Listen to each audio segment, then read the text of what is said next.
tardes, ¿cómo les va? Empezamos una nueva emisión de Los Siete Locos. Espero que se me entienda bien. Es la primera vez que salgo en la tele con barbijo.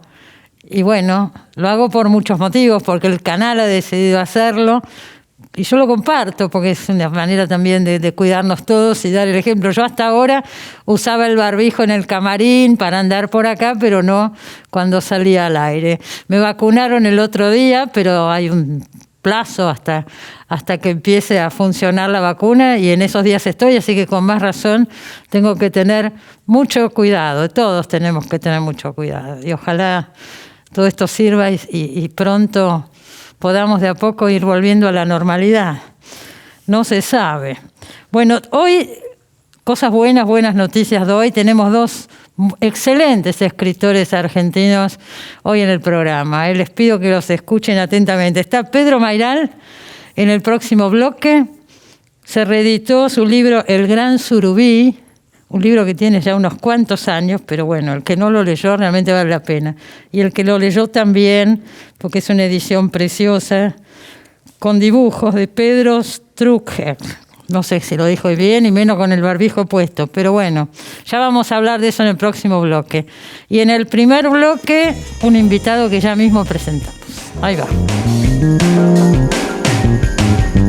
Alan Pauls nació en Buenos Aires en 1959. Licenciado en Letras, es escritor, periodista, guionista y crítico de cine. Es autor, entre otros títulos, de El Factor Borges, Wasabi, El Pasado y la trilogía sobre los años 70, Historia del Llanto, Historia del Pelo e Historia del Dinero. La mitad fantasma es su última novela publicada. Bueno, Alan, acá lo tengo, La mitad fantasma. Libro que vos irás diciendo, pero trata muchos temas, leí con mucha atención. Es una historia de amor, pienso, pero en la era de cibernética, en la era de las redes y en la era de todo esto que nos está pasando. Es anterior a la pandemia, no se nombra la pandemia. Pero de cierta forma se podría decir que la anticipa, ¿no? Se me ocurre a mí, como lectura. ¿Qué decís? Bueno, me parece que la pandemia es un acontecimiento tan excepcional y tan global que creo que todo lo que se haya hecho y se hará alrededor de la época de la pandemia va a tener fatalmente algo que ver con ella, ¿no? O la va a haber predicho, o la va a recordar, o la va va a ser la crónica de la pandemia, digamos. Me parece que es muy difícil que nada escape a una interpretación pandémica ahora, ¿no? Pero la novela fue hecha totalmente, de manera inocente, podríamos decir, solo que es una novela que tiene el problema de la distancia como una de sus cuestiones principales, ¿no? Y en ese sentido, sí, digamos, la pandemia puso de moda la cuestión de la distancia de una manera muy álgida, ¿no? Tremenda. Pero más allá de eso es muchas otras cosas, pienso, la novela.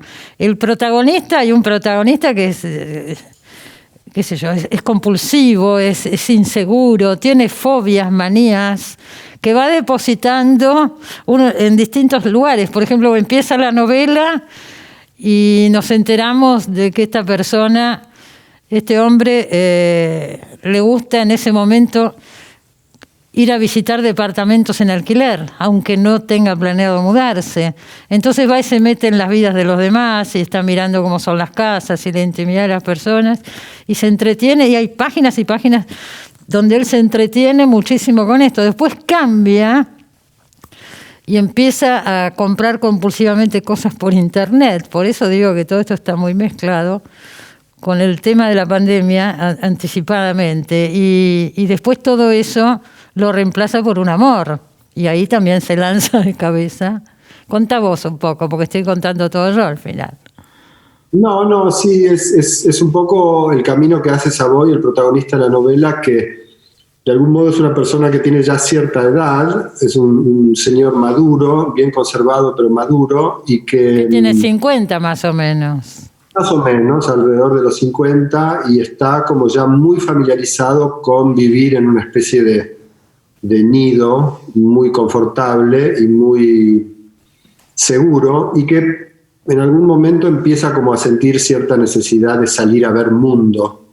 Y esas dos actividades que vos nombrabas, salir a buscar departamentos alquilados para amigos, en principio, y la segunda, que es como comprar chucherías por las plataformas de comercio electrónico, son las dos maneras primeras que encuentra como de salir a ver qué está pasando allá afuera, porque en realidad lo que le interesa, por supuesto, no son los departamentos y tampoco son las chucherías que compra, sino más bien esos encuentros fortuitos y muy, muy fugaces que se producen entre él y perfectos desconocidos cada vez que visita un departamento en alquiler que ya está habitado, o cada vez que tiene que ir a buscar algo de lo que compró, ¿no? Son en realidad esos momentos así como de cruce muy furtivo los que lo entusiasman.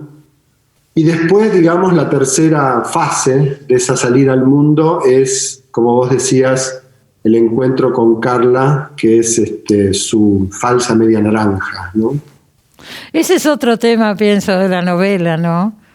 Esa idea de que existe en el mundo una persona que nos complementa, y es el amor. Y bueno, también se pone eso en juego en la novela, me parece. Sí, bueno, el título es un poco eso, la idea como... La mitad fantasma.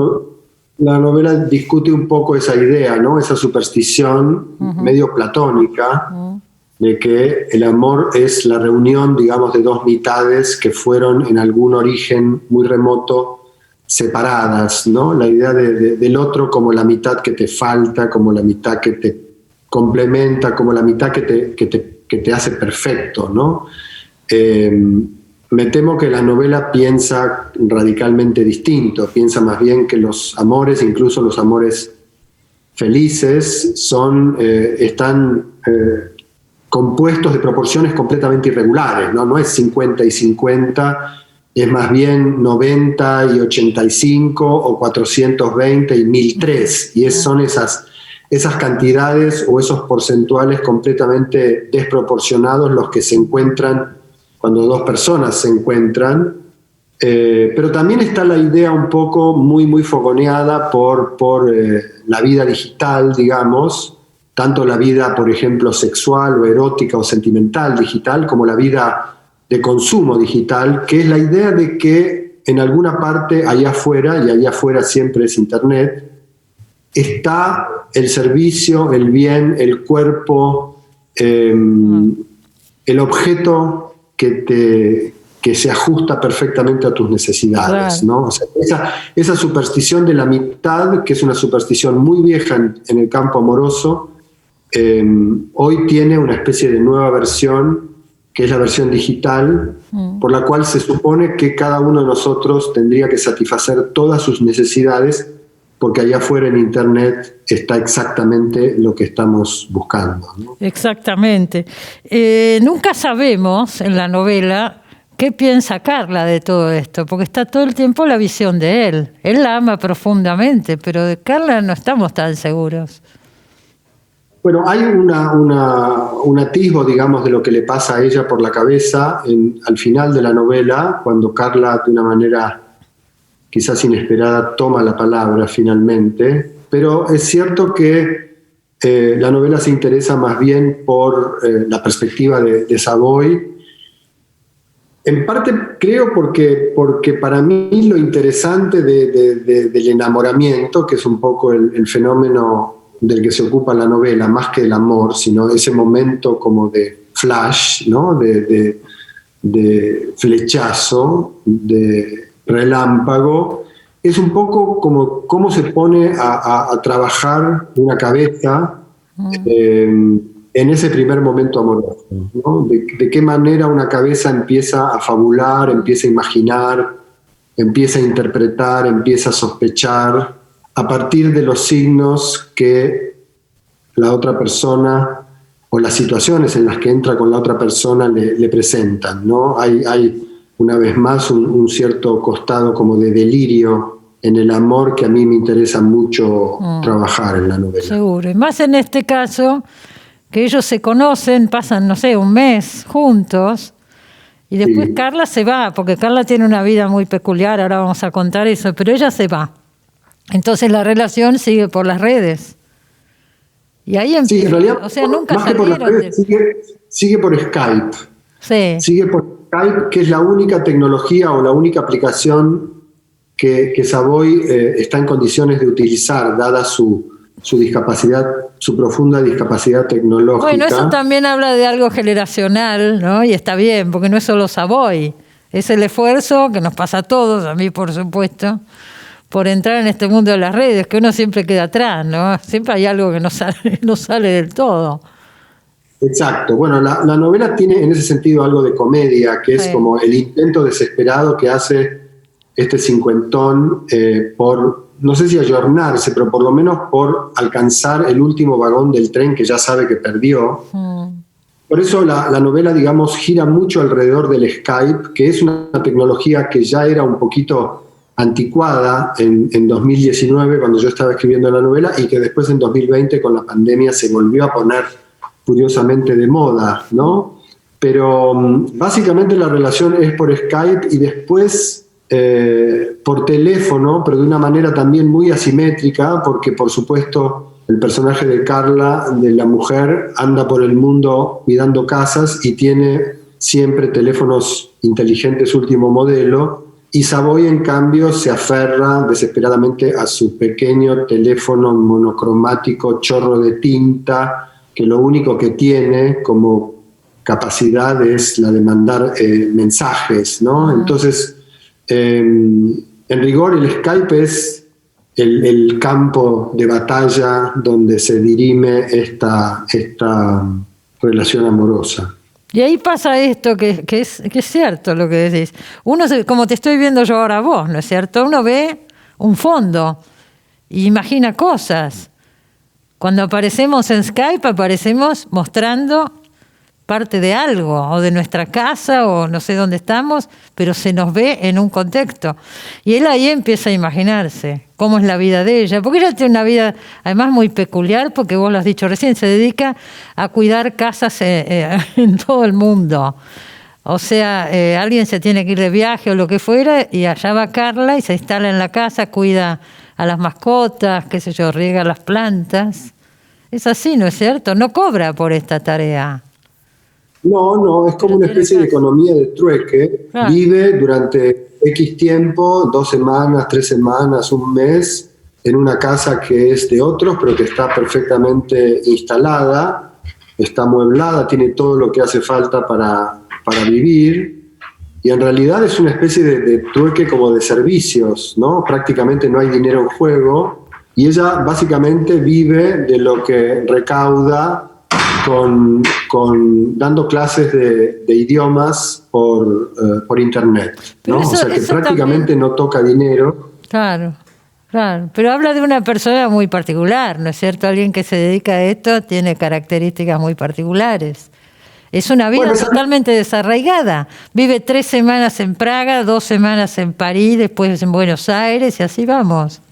Sí, es alguien como que nada como pez en el agua en el mundo contemporáneo y combina en su trabajo, digamos, si esto es un trabajo, combina varias pasiones que le interesan, como viajar, como conocer gente, hablar otros idiomas. Sí. Hay también una forma de vida que adora, digamos, la fugacidad, ¿no? Claro. No es exactamente la forma de vida en la que vivió Savoy toda su vida, y de ahí una de las cuestiones complicadas en la novela, pero de algún modo Carla es una especie como de prototipo de la vida contemporánea.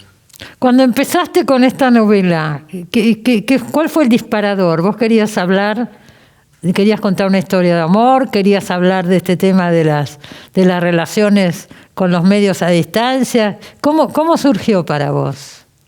No, me interesaba mucho la idea de una relación amorosa a distancia y muy mediada por la tecnología, y que la relación fuera una relación marcada por una cierta asimetría generacional y por lo tanto cultural, de hábitos, de formas de vida, etc. Claro. Y la escena que me interesaba mucho escribir desde el principio era la escena de él, de este cincuentón, sentado frente a su computadora, con su amada en el cuadro del Skype, tratando de descifrar, digamos, la imagen que tenía frente a sí, tratando de leer todos los signos, no que ella le daba con su cara o sus manos o sus palabras, sino más bien todos esos signos laterales que estaban como en segundo plano, que para él, que es una persona, digamos, criada en la cultura de la sospecha, del secreto, de lo no dicho, de que la verdad siempre está más allá de lo que se ve, son precisamente los signos que pueden como ponerlo en el camino de la verdad, que por ahí ella no quiere decir, o no se anima a decir, o no le importa decir, ¿no? Entonces, esa escena en la que el amante, digamos, analiza y lee el cuadro en el que aparece su amada como si fuera un crítico de arte que analiza un cuadro del Renacimiento, es creo que lo primero que me dieron ganas de escribir de la novela. Vos estás dando clases por Zoom, ¿no? Ahora sí, tengo 3 grupos de escritura con los que trabajé en forma presencial hasta diciembre del año pasado, y en mediados de enero, cuando volví a Berlín, nos plegamos, digamos, al protocolo virtual. Sí. ¿Son alumnos alemanes? No, son alumnos todos hispanohablantes. En general son latinoamericanos y españoles que viven aquí en Berlín y que escriben. Bueno, contame, ¿cuándo te fuiste a Berlín? Me fui en marzo de 2019, hace 2 años. En marzo de 2019, con una beca. Me fui con una beca de la DAAD, que es una gran beca, una beca de 1 año. Y estuve, el único requisito de la beca es estar en Berlín durante 1 año. Joder. Y durante este año escribí la novela. ¿La escribiste allá? ¿La empezaste allá? La escribí allá, sí. Allá, acá, en realidad. Tú allá es mi acá. Sí. Eso fue, claro. Eso fue a principios de 2019, me decís. O sea que la beca terminó a principios de 2020, cuando empezó la pandemia. 1 semana antes de la pandemia, exactamente. ¿Y vos pensabas volver, Alan, o no? No, la idea era probar un poco durante ese año cómo funcionaban las cosas aquí, y las cosas funcionaron muy bien, y la idea fue quedarnos otro año más, por lo menos. Tenemos con Lola, mi mujer, un hijo de 7 años. Bueno, no nos olvidemos que Lola Arias también trabaja muchísimo en Alemania. Ella antes de esto, claro. Trabaja mucho aquí y trabaja mucho en Europa, entonces la experiencia era muy adecuada para los dos, y decidimos quedarnos 1 año más, y Remo, nuestro hijo, entró a la escuela, y bueno, y ese segundo año ya fue completamente distinto y se enrareció de una manera muy radical por la pandemia. Y entonces ya en un cierto momento dijimos, bueno, vamos a quedarnos un poco más para ver si la pandemia cede y podemos finalmente realmente conectar con la experiencia de Berlín. Pero bueno, desde el año pasado que las cosas están muy alteradas, ¿no? Son muy excepcionales, a tal punto que ya no sabemos muy bien si vivimos en Berlín o vivimos en la pandemia, ¿no? Están totalmente adentro, están todo el día dentro de la casa. No hay clases, no hay nada en este momento, ¿no? No, hay clases 2 horas y media por día y se puede salir. O sea, en Alemania nunca se llegó a un confinamiento así extremo como en otras partes, como tuvieron ustedes en Buenos Aires y en Argentina. Siempre se pudo salir, y de hecho ahora se puede salir, pero todo lo que querés hacer que no sea ir al supermercado o ir a la farmacia, lo tenés que hacer testeado. O sea, te tenés que testear, y el test dura 24 horas, y ese test negativo es tu salvoconducto para moverte por la ciudad durante 24 horas. Al día siguiente, si querés volver a hacer eso, tenés que volver a testearte. De hecho, los chicos en la escuela también se tienen que testear 2 veces por semana al entrar a la escuela. ¿Están abiertos los museos, los teatros? ¿Están abiertos? No todos. No, teatros y cines no están abiertos, no hay vida nocturna prácticamente en Berlín, no hay clubs, no hay discotecas, nada de lo que hacía así sexy y glamorosa Berlín está funcionando, pero hay algunos museos que están abiertos, hay galerías de arte que están abiertas, hay, qué sé yo, el zoológico está abierto, el acuario está abierto, pero insisto, para hacer todo eso, que es una actividad no esencial, tenés que estar testeado, ¿no? Y la vacunación se está empezando a mover ahora con un ritmo un poquito más enérgico, porque hasta ahora fue muy, muy decepcionante aquí en Alemania. Costaba también conseguir vacunas allá en Alemania. Había pocas vacunas y las vacunas tardaban mucho en llegar a la gente. Ahora me parece que se están poniendo un poco las pilas y la cosa está siendo más eficaz. Alan, y vos viniste a Buenos Aires hace poquito, hace un par de semanas estuviste acá, ¿no es cierto? Sí, estuve aquí estuve en Buenos Aires hace volví el domingo en realidad. O sea, hasta hace 3 días estaba en Buenos Aires. Estuviste acá. ¿Y Sí. cómo fue viajar? El viaje en avión, todo ese trámite tremendo. Bueno, es muy estresante, o sea, es lo peor que podés hacer ahora, porque las cosas cambian, los requisitos, las condiciones, los protocolos, todo cambia de una manera muy rápida y salís de tu casa y las reglas para entrar a Alemania son unas, y cuando llegás al aeropuerto la compañía aérea te dice que las cosas cambiaron, y entonces si pasás por Ámsterdam, entonces Ámsterdam te va a exigir no sé qué test. Todo es así, o sea, estás como salís de tu casa y vas hacia lo desconocido total, y después el viaje en avión es una especie de momento súper paranoico que se aligera un poco si el vuelo va vacío o no demasiado lleno, y se pone muy difícil cuando, como en el caso del vuelo que nos trajo a Berlín el sábado, que era el único vuelo, digamos, de muchos que se cayeron en las últimas 15 días en Argentina, Sí. vuelos para Europa, que estaba completamente repleto, y ahí sí, bueno, decís, bueno, no hay ningún tipo de distancia, no hay nada, o sea, la gente usa barbijo, pero la sensación es que estás en una lata de sardinas con 350 personas, y es muy inquietante, digamos, ¿no? ¿Ya te pero me parece vacunaron? que ¿Te vacunaron ¿Cómo? vos? ¿Te vacunaron? ¿Estás vacunado? No. Yo podría, digamos, empezar a aspirar a ser vacunado ahora en los próximos días, pero todavía no estoy vacunado. Claro, todo eso sin vacuna, es tremendo lo que decís. Y yo sé de casos de vuelos desde Alemania que se suspendieron, o sea, por eso debe ir tan lleno también, porque hay muchos vuelos suspendidos y el único que hay por ahí, van todos ahí, ¿no es cierto? Bueno, de hecho yo tenía 2 fechas anteriores para volar para Berlín, y los 2 vuelos se me cancelaron, y cambié de compañía, y recién pude volar en esta tercera instancia, y sé que hubo vuelos de otras compañías que también se cancelaron, o sea que hay problemas, digamos. Sí, y nadie, o sea, te cancelan de un día para el otro, no te avisan, no hay ninguna explicación. Yo supongo que muchas compañías aéreas cancelan vuelos por otras razones y le endilgan la razón de la cancelación a la pandemia. O sea, la situación es completamente inestable. Es lo que estamos viviendo todos, en todos lados. Ahora, me alegro yo cuando en este panorama tan complicado salen buenos libros, porque están saliendo buenos libros. La mitad fantasma, una fantástica novela, pero hay otras, ¿no es cierto? Acá estamos todas las semanas y han salido libros realmente muy buenos. O sea, se sigue escribiendo y por suerte se sigue publicando. Menos, pero se sigue publicando. Sí.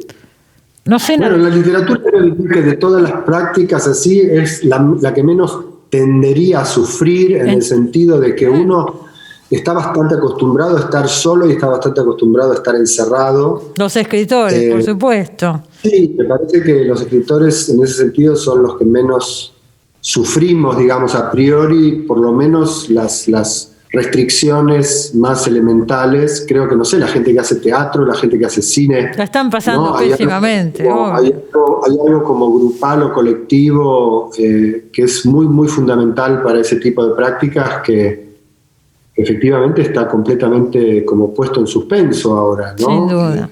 Vos hablabas de los escritores, pero también los lectores. Todo, en teoría, por lo menos lleva a que haya un espacio como para leer más, ¿no es cierto? La gente está en la casa, los tiempos se estiran, bueno, algo está pasando. Yo por lo menos le pongo ese poquito de esperanza, ¿no es cierto? Que se reivindiquen tantos autores y se lea un poco más, porque realmente están saliendo buenos libros.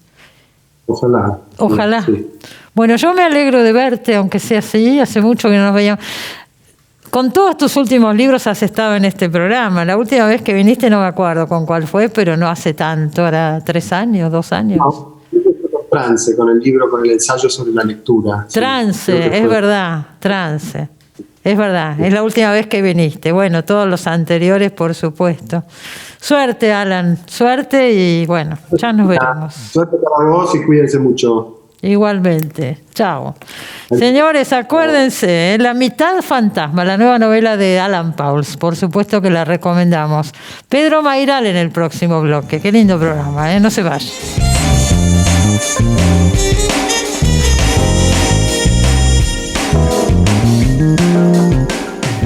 Bueno, acá lo tengo, El Gran Surubí de Pedro Mayral. Y ahí lo tengo a Pedro Mayral también. Hola, Pedro. Hola, Cristina, ¿cómo estás? ¿Me escuchás? Perfectamente, ¿cómo estás vos? Bien, muy bien. Encantado de estar por acá, aunque sea de manera virtual. Aunque sea así, Pedro. Aunque sea de esta manera. Ya volverán las viejas épocas, ¿no? Que nos visitabas acá en el estudio. Sí, pero igual viste que a mí me sorprende el poder de la palabra, que pasa a través de todo la palabra. Barbijos, Zooms, satélites, todo igual nos comunicamos. Por suerte.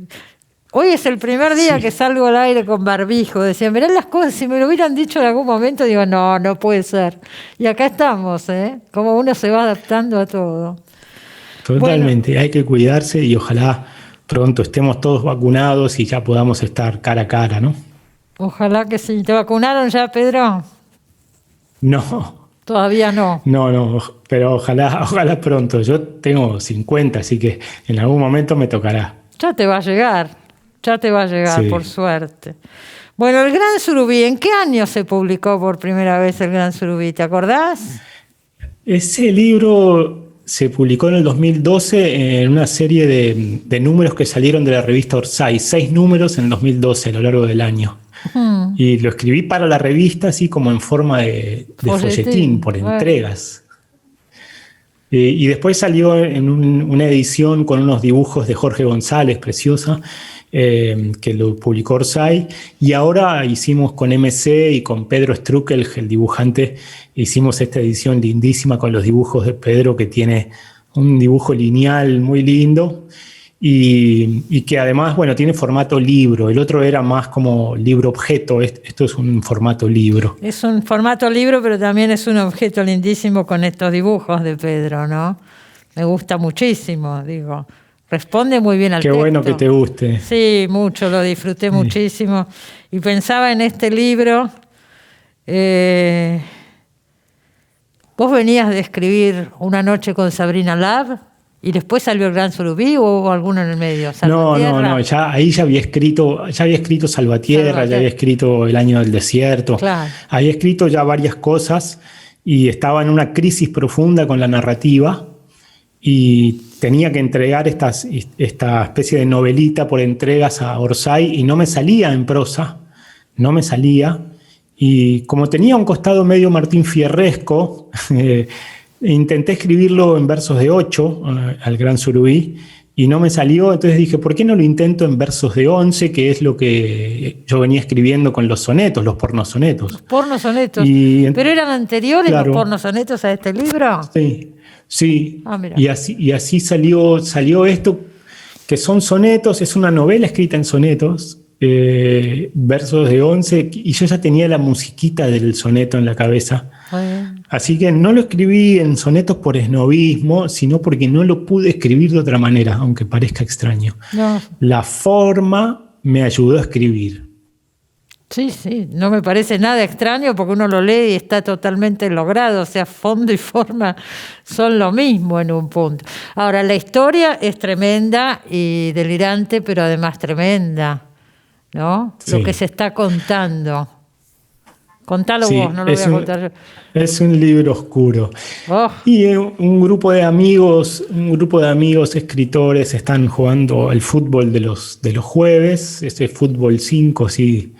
Y los levanta el ejército, hay una emergencia nacional, los lleva en esta especie de leva forzosa a la isla Martín García ahí a pescar. Porque todos no hay los hombres carne, jóvenes ¿no es tienen que cierto? ir a pescar. Sí, se acabó la carne. Entonces tienen que ir a pescar y los suben a unos gomones, hay mucho maltrato. Y hay unos surubíes gigantes. El surubí es como una especie de bagre gigante, medio atigrado. Y en esta novela en sonetos hay uno que es como del tamaño así, como una orca casi de enorme. Y es como el pez deseado. Y bueno, ahí está. Ahí remite un poco a Moby Dick. Vos hablabas del Martín Fierro, Sí. Pedro, pero acá Sí, uno piensa en Moby Dick. totalmente.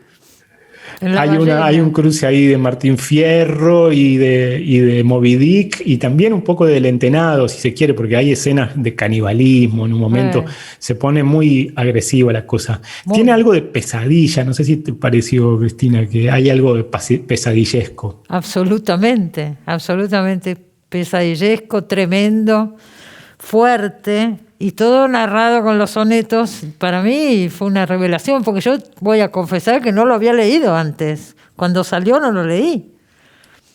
Entonces para mí fue realmente una sorpresa, como siempre me sorprende, esto lo digo de verdad, pero siempre me sorprende Pedro Mayral, porque si nosotros pensamos en toda tu obra, porque ya tenés una obra contundente y grande, ¿no? Son tan diferentes algunos libros entre sí. Hay otros que pueden tener similitudes, pero si nosotros pensamos en los cuentos, la última vez que viniste acá creo que fue con los cuentos, no tiene nada que ver. Entonces son distintos registros, ¿no?, que tocas. Son distintos registros y eso que decía Whitman, contengo multitudes, que me gusta. Yo la verdad es que no quiero repetirme, me aburre repetirme. Entonces siempre mis ganas de comunicar están como encontrando distintos géneros, ¿no? Entonces pruebo a ver qué pasa con la poesía, con los cuentos, con la novela. Y en El Gran Surubí, por primera vez, las aguas, digamos, de cauces que estaban muy separados, que era la narrativa por un lado y la poesía por otro, confluyeron en una historia que es una historia narrativa, pero está escrita con recursos de la poesía. Y para mí fue muy fuerte que me pase eso, porque fue como usar toda mi energía, todo lo que podía hacer en un texto. Siempre que estoy con la narrativa, a veces tengo que cuidar que no entre mucho el poeta, y cuando estoy con un poema tengo que cuidar que no entre mucho el narrador. Acá dejé que chocaran y se convirtieran en uno, ¿no? Nos vas a leer un pedacito, algo, un fragmento, un verso. Les puedo leer el comienzo, el primer soneto, que es cuando se despierta Ramón Paz. Yo voy a aclarar que Pedro no tiene el libro, donde está ahora no lo tiene, así que lo va a leer por la compu. Digo porque lo van a ver que... archivos. Claro, perfecto. Escuchamos. El principio vas a leer, yo te sigo de acá. El primer soneto del Gran Surubí es el comienzo. El personaje dice: quizá quería morirme, no matarme, dormir un año entero de corrido. Quizá quería no estar, no haber nacido. Soñaba que llegaban a buscarme 2 tipitos de azul, tocaban timbre, esperaban pacientes que me vista. Yo decía: soy poeta, soy artista. Me bajaban en un cajón de mimbre, en ascensor, riéndose tranquilos, hablándome del juicio y sus ribetes. Sabían los detalles, los aprietes, protestaban por mis 80 kilos. Despertaba de golpe, transpirado, largando un grito horrible, estrangulado. Ese es el comienzo. Así el personaje empieza. está pasando por un divorcio horrible, ¿no? Y de alguna manera, cuando lo levanta el ejército y se lo lleva, hay una parte de él que siente cierto alivio, ¿no? Porque no sabía lo que le esperaba. No sabía lo que le esperaba. Pero bueno, eso pasa a veces.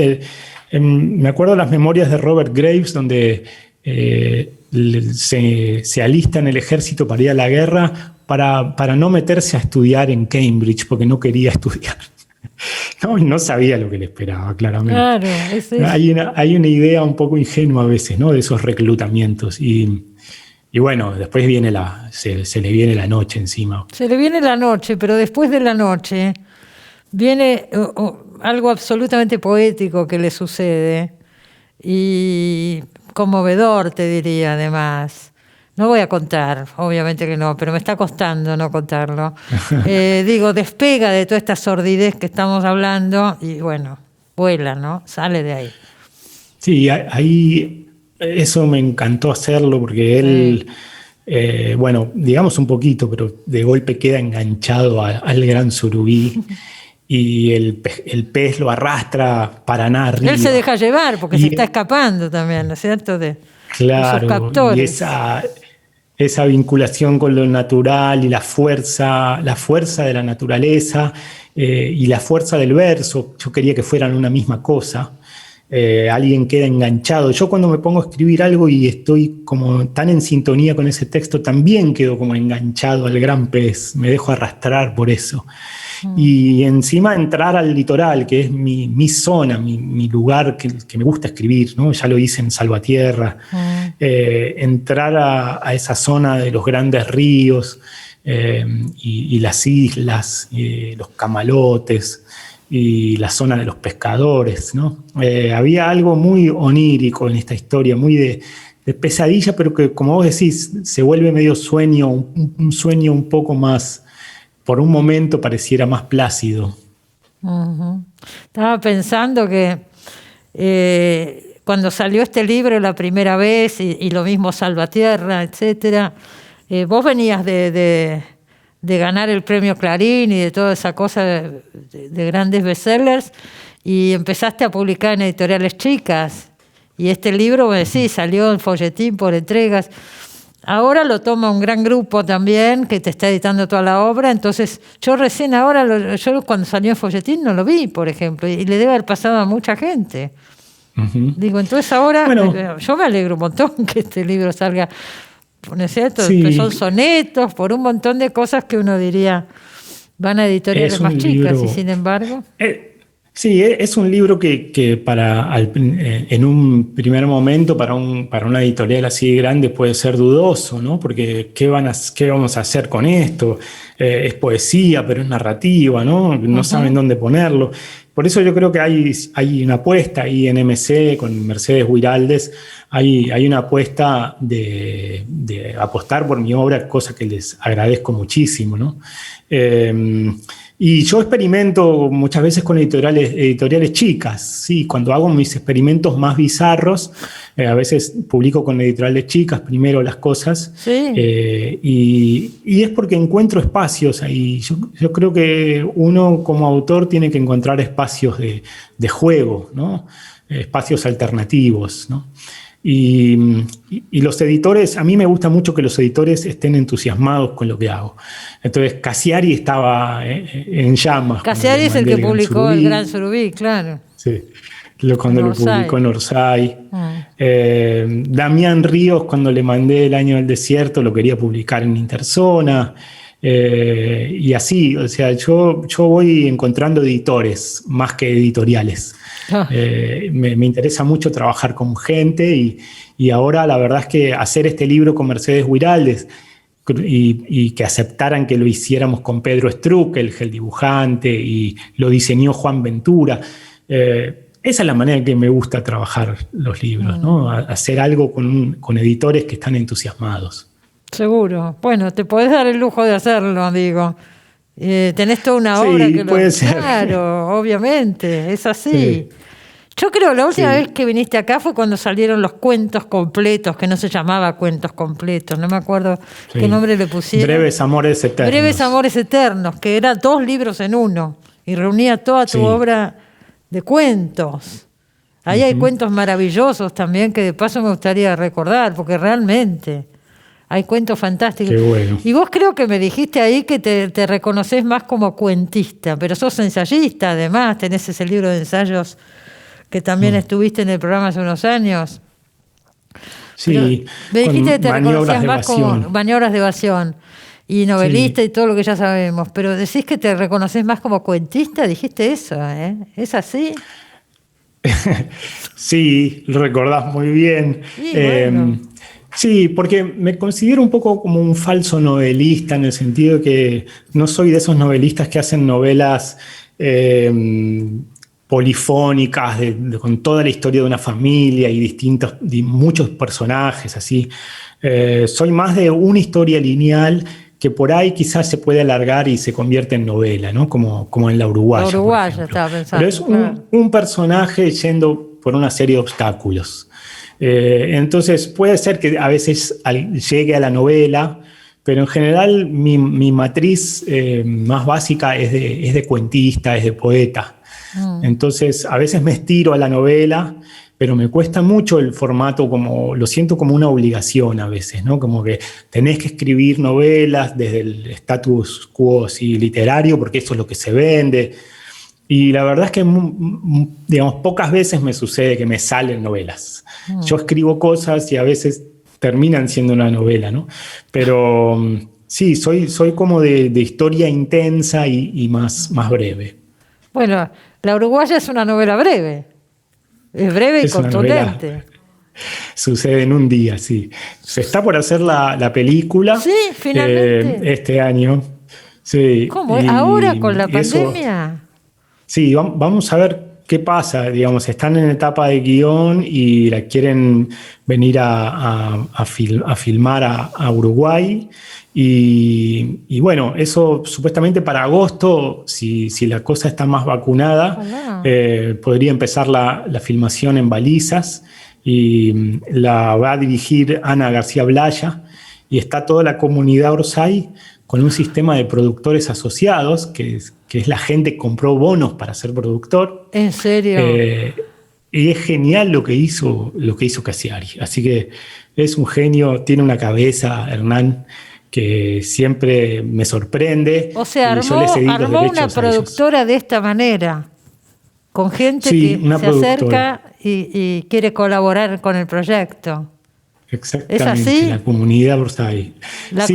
O sea, vos comprás bonos de productor y podés opinar en el guión, después en el casting.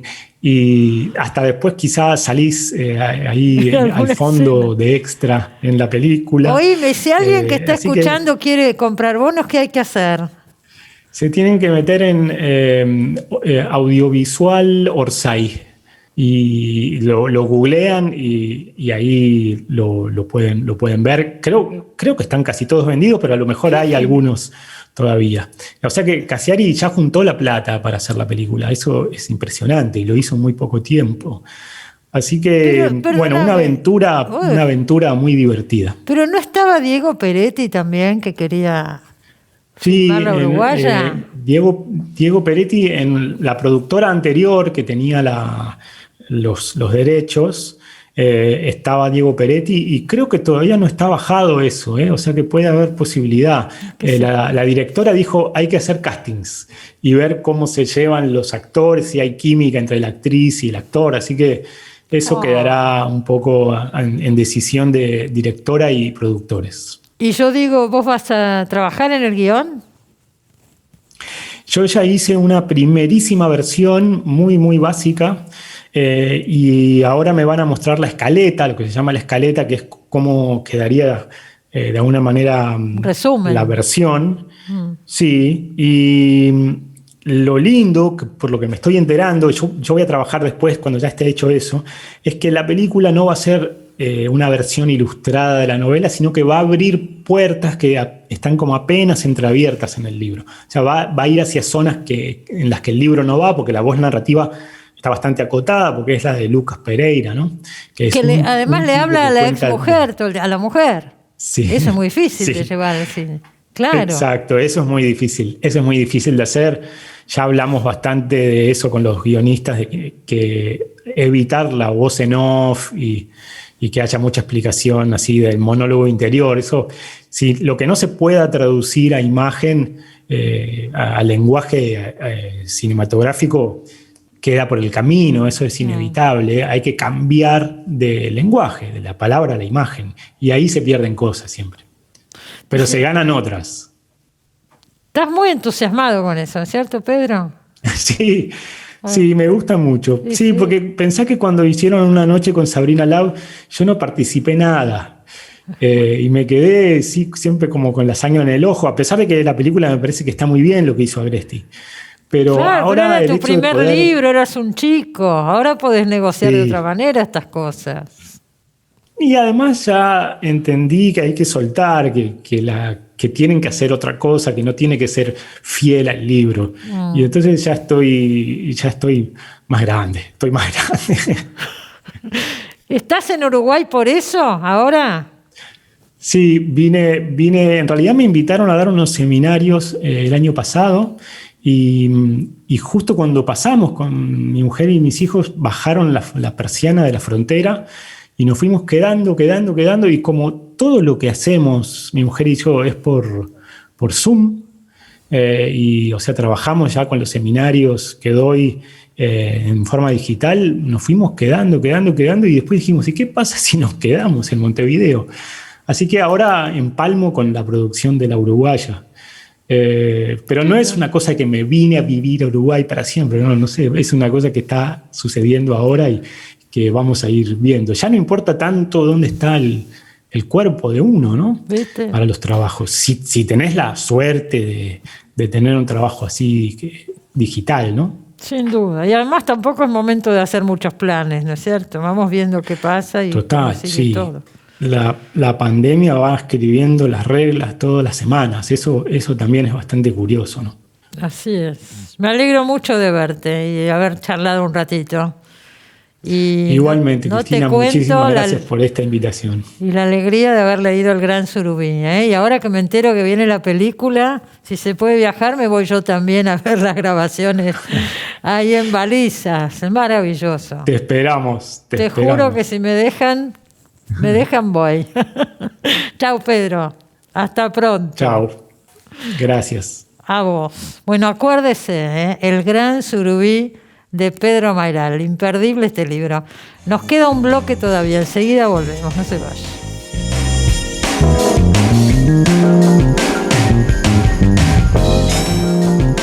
Bueno, ya nos estamos despidiendo, pero no quiero que termine este programa sin recordar al periodista y escritor Daniel Muchnik, que murió, como ustedes saben, esta semana. Gran periodista de toda la vida, lo conozco de tantos años, a Daniel Muchnik. Ha escrito muchísimos libros y varias veces estuvo acá en Los Siete Locos, así que me gustaría cerrar el programa de hoy con un fragmento de la última vez que nos visitó. Fue cuando salió su libro Inmigrantes, donde contaba la historia de su familia. Con este recuerdo de Daniel Muchnik nos vamos y nos vemos como siempre el sábado que viene. Buena semana para todos. Chao.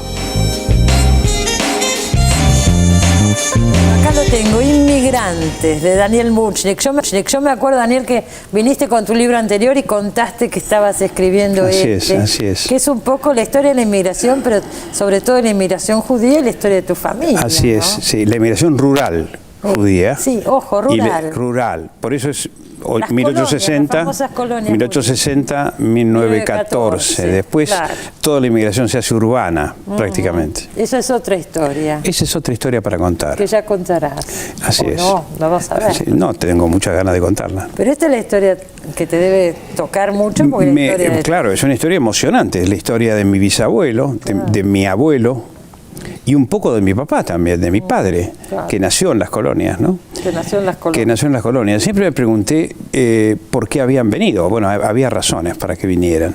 Primero había la posibilidad brindada por el barón Hirsch de venir a la Argentina. A las colonias en Entre Claro, Ríos. esta gente que era rural también. Mi bisabuelo también tenía actividad rural en Besarabia, que es lo que es ahora la República de Moldavia. Tenía una razón fundamental, que era evitar la muerte. Es decir, se había desatado una ola de pogroms, todos decididos a matar a todas y a todos. Entraban en las aldeas, saqueaban, y esto fue una ola que duró añares. ¿En qué época fue? Mi bisabuelo llegó acá en 1893. Estuvo la muerte del zar, ¿no es cierto? Claro, le atribuyeron a los judíos el asesinato de un zar. Sí. Cosa que nunca se probó, nunca se dijo absolutamente Y nada. a partir de ahí empezaron a perseguir. Había movimientos revolucionarios y de ahí que el zar y la policía dijera que judío y comunista era más o menos lo mismo, ¿no? Judío y socialista en aquel tiempo, Claro. o comunista también, eran peligrosos y había que exterminarlos. Y así fue como mi bisabuelo partió, pero partió con una patota, partió con una familia numerosísima, entre los cuales estaba mi abuelo, que tenía 11 años. Y que acá creció, y acá tuvo sus hijos. Aparte vinieron todos en un barco, en un contingente. Primero, ¿no? es decir, primero se juntaron varias familias con la organización del Barón Hirsch, se juntaron varias familias en un punto en Ucrania. De ahí fueron hasta el puerto de Odessa y desde Odessa tomaron un barco que yo tengo todo registrado, el barco Birmania, que los llevó a Estambul y desde Estambul vinieron a Buenos Aires. En 1893, como te dije, en el vapor Don Orione. ¿Qué era italiano? No sé de qué flota era Don Orione, pero hacía el viaje a Buenos Aires, que era el extremo sur. El viaje duraba 40 días. Y pocos años antes, cuando los barcos eran a vela, duraba mucho más, 50 días. Claro. Ahora, no venían como los pasajeros de un crucero, venían apretados, en una situación bastante promiscua. Hacinados, hacinados, maltratados.